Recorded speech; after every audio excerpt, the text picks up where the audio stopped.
Tumeokoka tutupie likiremba fulani tuanze kutembea. Ndio maana tumeweka hivi makusudi. Wakorintho wa kwanza sura ya 11 mstari wa 15. Wale ambao wanasema kwamba jamani funikeni vichwa, mbona kikosi kazi mna mavazi mazuri marefu lakini hamfuniki vichwa. Somo lina kitabu cha Wakorintho wa kwanza 11:15 anasema lakini mwanamke akiwa na nywele ndefu ni fahari kwake. Kituo hapo. Alafu kwake. Kituo. Kwa sababu amepewa zile nywele ndefu ili ziwe badala ya mavazi. Kwa nimepewa nywele ndefu badala kuhangaika na likitambaa, nimepewa nywele ndefu badala ya mavazi, ili ziwe badala ya mavazi. Na nifali kwako. Bwana apewe sifa. Ninawasalimu kwa jina la Yesu Kristo wa Nazareti. Tuko hapa kwa ajili ya kuoneshana na kukosoana. Si vibaya kukosoana kibiblia. Cha muhimu wewe tu unayekosoa uwe katika neno la Mungu la kweli basi. Na mimi ninaamini hii ni imani yenu watu wa kikosi kazi, kukosolewa, kukosoana. Anasifikiri kwamba mtu ataona vibaya ama atakuja kutukana ametukosoa. Hapana. Sisi kama tunaonesha hivi kwa sababu ya wanawake ambao wanawafuatilia, wanaweza wakaiga imani yenu, wanaweza kaiga imani ya wanawake wa kikosi kazi, na wao wakaanza kuhubiri vichwa wazi mitandaoni, wakaanza kubaki vichwa wazi, sehemu ni sehemu tu, kitu ambacho si sawa. Tutaona katika neno la Mungu kama ni kweli Biblia inawaruhusu wale wa mama wale wanawake kuwa wanabaki vichwa wazi. Biblia inaruhusu mwanamke kubaki vichwa wazi, kuhubiri kichwa wazi, ama akiwa madhabahuni au anahubiri kichwa wazi kwa sababu tu anahalalisha kwamba mimi nina nywele ndefu, kwa hiyo niko na uhalali wa kuhubiri hivi kwa sababu nywele zangu ni ndefu. Hapana. Sawa. Wakorintho wa kwanza 11. Tutaanza mstari wake wa 4. Kila mwanamume asalipo au anapohutubu naye amefunikwa kichwa yuaibisha kichwa chake. Kwanza ni aibu kwa mwanamume anapokuwa naomba ama kutoa unabii. Kuhutubu ni kutoa unabii ama kutabiri. Na akiwa amefunikwa kichwa ni aibu kwa mwanaume. Kwa hiyo yani ile andiko kwanza linawaangusha hata Waislamu wote ambao wanakuaga wanasalisha na vitu hivi kichwani. Limewapiga chini. Tunashuka. Bali kila mwanamke asalipo au anapohutubu bila kufunika kichwa yuaibisha kichwa chake. Unaona?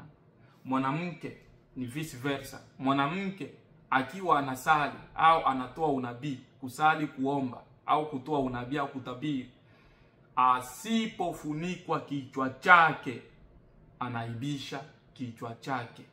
Kwa hiyo ile andiko tu linaonesha kwamba mwanamke anapaswa kuwa na kitambaa kinachomfunika wakati ambapo anatoa unabii ama anaomba ama anasali. Sasa sisi wa Kristo hatusali tu tukiwa kanisani. Sisi wa Kristo hatusali tu tukiwa nyumbani. Sisi tunasali wakati wote, sehemu yote, muda wote unaweza ukasali. Na ndio kwa maana kwa ili andiko hapa tu, asalipo bila kufunika kichwa yuaibisha kichwa chake. Sasa ninyi tuseme mnaacha vitambaa vyenu nyumbani, mnakwenda sokoni. Sasa unataka kumuomba Mungu. Sasa utamuombaje Mungu na umeacha kitambaa nyumbani?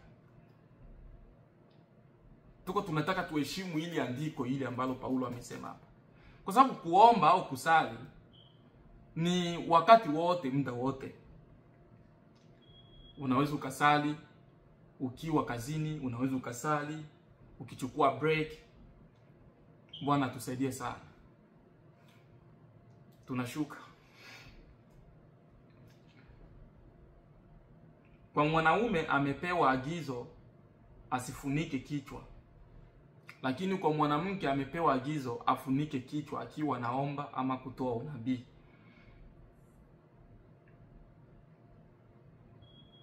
maana mwanamke asipofunikwa na akatwe nywele zake.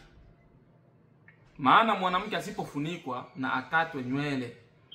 Kama unaona kwamba sitajifunika, Paulo anakuruhusu ukate nywele zako.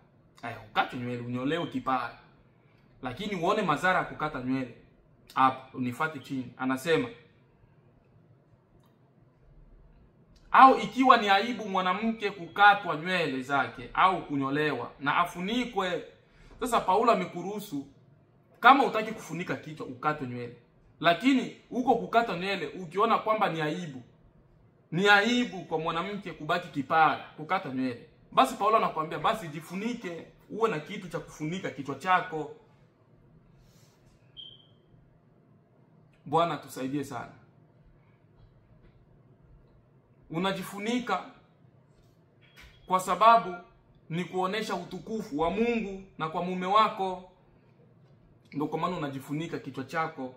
Lakini ukiona mimi sitajifunika, mimi nitajisukatwe kipara, kwa sababu unajua utajisikia aibu kubaki kipara. Kwa hiyo Paulo anakuambia kwa sababu ni aibu, ufunike. Ukiwa kanisani funika. Ukiwa naomba funika mwanamke. Lakini wanawake wengi wamezoea kuomba wakiwa wamebaki vichwa wazi. Kwa hili andiko wameanguka. Wengine wanahubiria watu huko wamebaki vichwa wazi. Kwa hili andiko wanaanguka. Kwa hiyo Paulo amewaambia kwamba ikiwa ni aibu kubaki kipara, kukatwa nywele, ufunike kichwa chako. Kwa maana kweli haimpasi mwanaume kufunikwa kichwa, kwa sababu yeye ni mfano na utukufu wa Mungu. Sisi hatufunikaji. Ndio kwa maana unaona hata mimi nahubiri hapa kichwa changu chiko wazi. Hatufuniki kwa sababu tuna represent Mungu. Yasoma hata maandiko yanasema kwamba mwanamume anachukua ni kama Kristo na mwanamke ni kama kanisa. Kwa tunachukua utukufu, tuko kama utukufu wa Mungu. Kwa mwanamke ana represent, anakuwa mbadala, ana represent utukufu wa Mungu. Sasa mwanamume hawezi akafunika kichwa. Imani ya Kiislamu ni imani potovu. Bwana tusaidie sana. Tunashuka. Lakini mwanamke ni utukufu wa mwanaume, maana mwanaume hakutoka katika mwanamke, bali mwanamke katika mwanamume. Wala mwanamume hakuumbwa kwa ajili ya mwanamke, bali mwanamke kwa ajili ya mwanaume. Hapa inaonesha lazima tu mwanamke awe chini ya mwanaume. Kiongozi wa mwanamke ni mwanaume. 10. Kwa hiyo imempasa mwanamke awe na dalili ya kumilikiwa kichwani kwa ajili ya malaika. Mwanamke lazima awe na kitambaa kichwani, awe anafunika kichwa, awe na ile kuwa na kitambaa kufunika kichwa ni dalili ya kumilikiwa. Mwanamke wote ambaye anakuaga anafundisha, anahubiri, anapanda kwenye mitandao kichwa wazi, anaonesha watu nywele zake kichwa wazi, kimaandiko unakataa kumilikiwa. Inawezekana moyoni mwako wewe haujui hivyo, ukaendelea hivyo tu. Lakini leo tunawaambia wanawake hivi waelewe, ambao wanapendaka kuhubiri vichwa wazi. Ukiona mwanamke uko na hubiri kichwa wazi, wewe uko unakataa kumilikiwa, hautaki kuonesha dalili ya kumilikiwa. Neno la Mungu linasema kwa ajili ya malaika. Malaika wanakuja malaika wanakuja kutunza watu, malaika wanatumikia watu, wanatunza watu. Mtu wa Mungu akiokoka, kuna malaika ambao wanakuwa wana mystery, wanamsaidia kazi. Bwana tusaidie sana. Sasa kwa ajili ya malaika wako na wewe muda wote, saa zote. Wakati ambapo wewe uko naacha kichwa chako wazi mwanamke, uko naaibisha kichwa chako. Kwa hiyo hata wale malaika pia unawakosea. Acha nirudilie. Kwa hiyo imempasa mwanamke awe na dalili ya kumilikiwa kichwani kwa ajili ya malaika. Si wewe umeokoka? Ninyi wanawake si umeokoka? Na mkiokoka malaika kuja kuwazunguka, kuwalinda, kuwatunza, kuwahudumia. Sasa si vizuri malaika akukute wewe ukiwa kichwa kichwa kiko wazi, kichwa hapana. Bwana atusaidie sana. Na ndio kwa maana inapendeza mwanamke awe na kitambaa anafunika kichwa muda mwingi, muda wote. Bwana Yesu asifiwe sana. Bwana Yesu asifiwe. Kuna wakati mtu anaweza akatoa kitambaa kutengeneza nywele, ama kuna kichwa kimechoka, kwa mfano, ninatoa mfano, anatengeneza ama anachanua nywele vizuri, si vibaya. Lakini usiache sasa kwa makusudi, nitaacha kitambaa, nitatupa hapo, sitavaa kitambaa kwa sababu mimi nina nywele ndefu. Hapana. Ama mtavaa kitambaa nikishaanza kuomba ama nikienda tu kanisani. Hapana. Bwana asifiwe sana. Tunahitaji kuvaa kitambaa wakati tunaomba, tunahitaji kuvaa kitambaa wakati tunatoa unabii. Na sisi wa Kristo tunaombaga, wanawake wa Kristo wanaomba muda wote, saa zote, wakati wote utaomba. Ukiwa kazini utaomba, ukiwa wapi utaomba, ukienda sokoni na wenzako unaweza ukaomba, kwa sababu kuomba ni kusema na Mungu. Au usemi na Mungu tu ukiwa kanisani, unaweza ukasema na Mungu sehemu yote ile. Sasa kama unaacha kitambaa nyumbani, utasemaje na Mungu na ukiwa sokoni? Bwana asifiwe sana. Ndio kwa maana ni vizuri uwe unavaa kitambaa wakati wote, kwa sababu muda wote unaweza ukaomba.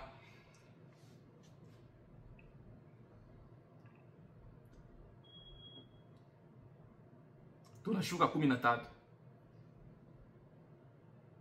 Je, inapendeza mwanamke amuombe Mungu asipofunikwa kichwa? Paulo anauliza swali. Inapendeza mwanamke amuombe Mungu asipofunika kichwa? Sasa ninyi watu wa kikosi kazi mnasema kwamba ninyi wanawake mnasema kwamba nywele ndefu ndo zinafunika kichwa.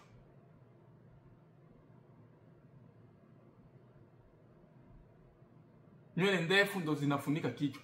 Sasa kama nywele ndefu ndo zinafunika kichwa, Mungu amemwambia mwanamume anapokuwa anasali asipofunikwa kichwa, akiwa amefunika kichwa, anaibisha kichwa chake.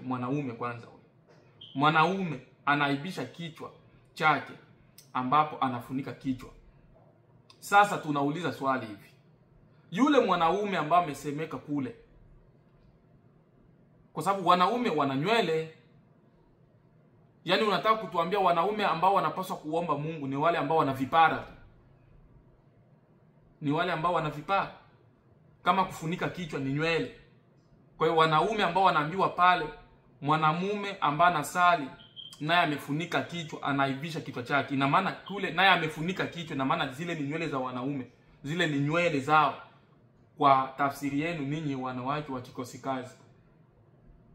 Kama kufunika kichwa ni nywele, ina maana kumbe na wale wanaume anapokuwa akisali naye amefunika kichwa, anaibisha. Mwanaume akisali akiwa tu na nywele tu kichwani tu, anaibisha sasa kichwa chake. Unaona, utakuta it makes sense.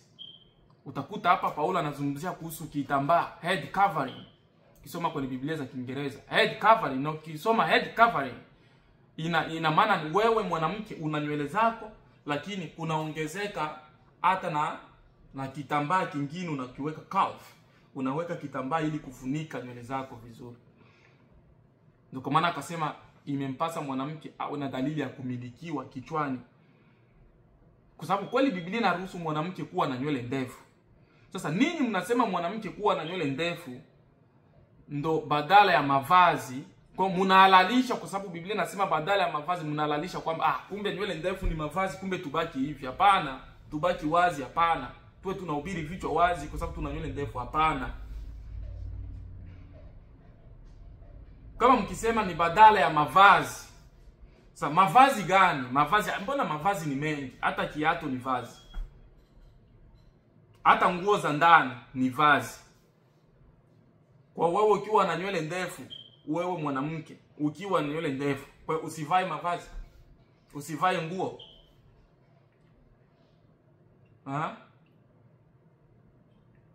Utatembea kwenye nguo za ndani?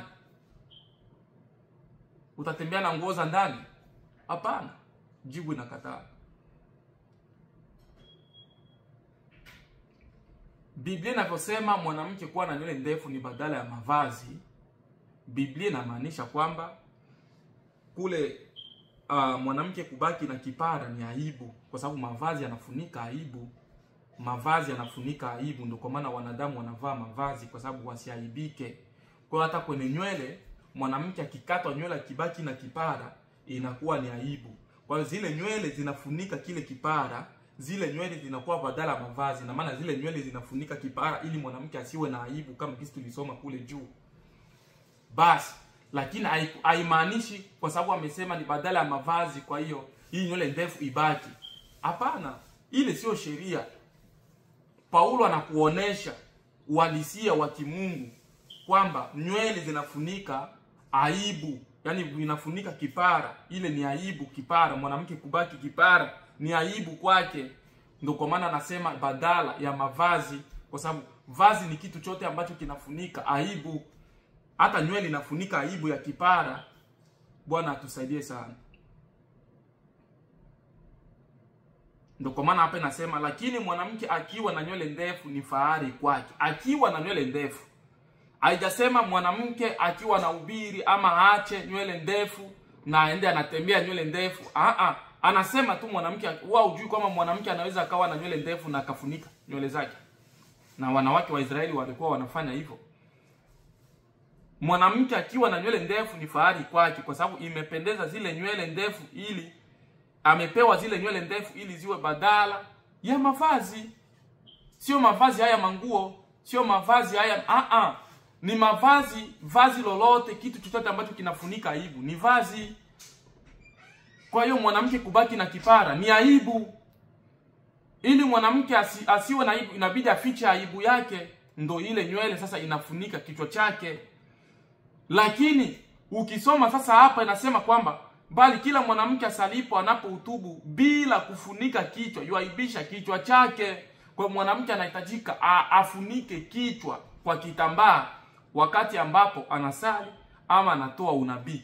Yaani akiwa na nywele zake hizo ndefu, lakini achukue kitambaa akifunike. Na tulikuwa tamaduni ya watu wa Israeli. Bwana atusaidie sana. Sasa ninyi mumetranslate wanawake wa kikosi kazi. Nimesema hivi ili kusaidia wanawake wengi ambao wanakuaga wanaangalia.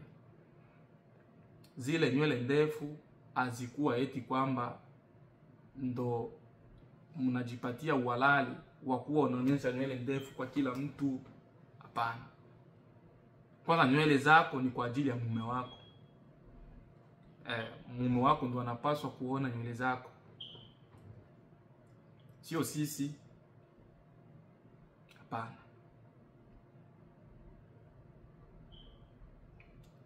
Bwana tusaidie sana. Na ndio kwa maana nimesema hivi, kwa sababu ya kusaidia wale mabinti. Wengine wataanza kuhubiri vichwa wazi. Kila mwanamke anapaswa kufunika kichwa chake. Sasa ile neno head covering ni neno ambalo linamaanisha kufunika nywele zako, kichwa chako unafunika kabisa head, kwa sababu head covering, hata nywele ni sehemu ya head. Umeona? Unafunika kichwa kizima. Bwana atusaidie sana.